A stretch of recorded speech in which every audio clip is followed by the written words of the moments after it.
Ya pemirsa, ini ada Ketua Umum Partai Nasdem Surya Paloh yang berkampanye untuk menggalang dukungan untuk Capres dan juga Cawapres Joko Widodo dan juga Yusuf Kala di Medan, Sumatera Utara.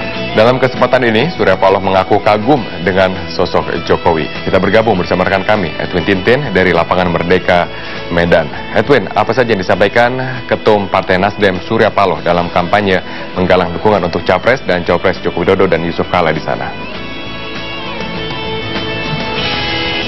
Ya, sore Robert, memang tadi dalam berkampanye siang tadi Surya Paloh menyatakan pandangan-pandangan filosofisnya, termasuk juga menyatakan kagum terhadap sosok calon Presiden Joko Widodo, dan ia juga mengaku belajar banyak dari kesederhanaan, kejujuran, dan juga kerendah hatian yang dimiliki seorang Joko Widodo. Dan hal-hal tersebut dinilai merupakan sifat-sifat esensial yang harus dimiliki seorang pemimpin untuk bisa membawa bangsa Indonesia ini ke stage yang lebih tinggi atau lebih maju lagi, dan untuk mengejar ketertinggalan dari bangsa-bangsa lain. Salah satunya itu dengan revolusi mental seperti yang dicanangkan calon Presiden Joko Widodo untuk mengawal terjadinya perubahan yang masif bagi Indonesia. Ya, tadi setelah bertolak dari Pekanbaru Riau untuk menghadiri rapat strategi pemenangan kampanye Jokowi JK di Pekanbaru, tadi Surya Paloh berkampanye di Lapangan Merdeka Medan, Sumatera Utara, tempat saya berada saat ini. Dan Surya Paloh menyatakan bahwa sebagai Ketua Umum Partai Nasdem bersedia mengerahkan masanya yang pada saat pemilihan legislatif lalu berjumlah 6,72% suara atau 8,4 juta suara untuk mencoblos calon presiden dan calon wakil presiden nomor urut 2. Dan selain itu juga ia menyampaikan bahwa dalam eskalasi politik yang terjadi semakin memanas 14 hari jelang pemilihan presiden 9 Juli nanti, ia menghimbau seluruh pihak agar berkompetisi dalam harmoni, dan yang paling penting adalah untuk secara cerdas dan bijaksana dalam mengeluarkan jurus-jurus kampanye, dan juga masyarakat juga supaya cerdas dan juga wise dalam memilih calon presiden dan wakil presiden yang akan dipilih pada 9 Juli nanti. Dan ia juga menghimbau tentunya agar seluruh pihak tidak mengeluarkan kampanye hitam, apalagi hal-hal yang memperuncing perbedaan sara, suku, bangsa maupun juga agama.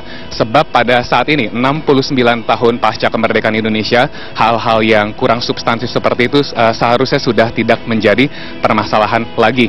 Sementara itu Robert, Surya Paloh juga tadi menyampaikan testimoninya seperti yang tadi saya sebutkan di awal, bahwa ia mengagumi sosok kepribadian Joko Widodo dan mengaku bahwa hal ini merupakan hal mendasar yang harus dimiliki untuk bisa membawa amanah 250 juta rakyat Indonesia untuk bisa membangkitkan gairah perekonomian Indonesia, dan juga tentunya untuk mewujudkan Indonesia yang berkepribadian di dalam bidang budaya maupun juga berkemandirian di bidang ekonomi dan juga berkedaulatan penuh di bidang politik. Berikut akan kami putarkan pernyataan dari Ketua Umum Partai Nasdem Surya Paloh. Anak desa yang berangkat dari bekerja sebagai pemuda desa dengan segala kesungguhan hatinya, keikhlasan hatinya, dia berangkat dengan dasar filosofis bahwasanya memberikan nilai kebajikan akan berbalas dengan kebajikan juga. Nah, ini yang diyakini oleh filosofisnya seorang Jokowi. Dan kalau saudara-saudara ingin mempertanyakan, memperbandingkan dengan saya ingin menyatakan, izinkan secara jujur saya katakan, saya kagum kepada orang seperti Jokowi ini.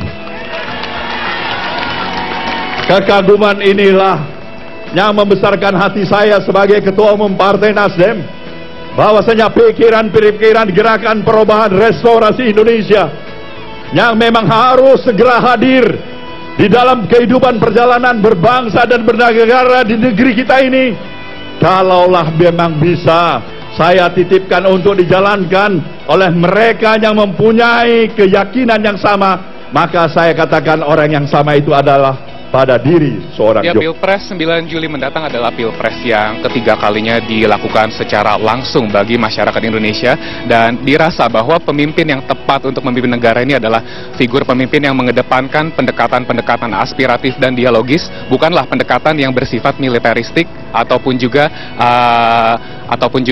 diktatoris. Dan hal itu memang diungkapkan untuk membawa bangsa Indonesia ini ke negara yang lebih maju, dan tentunya nanti untuk mengawal kebijakan-kebijakan publik dalam pemerintahan mendatang ke depan, dan juga menggairahkan partisipasi publik untuk bisa memonitor jalannya pemerintahan. Kini kembali pada Anda di studio.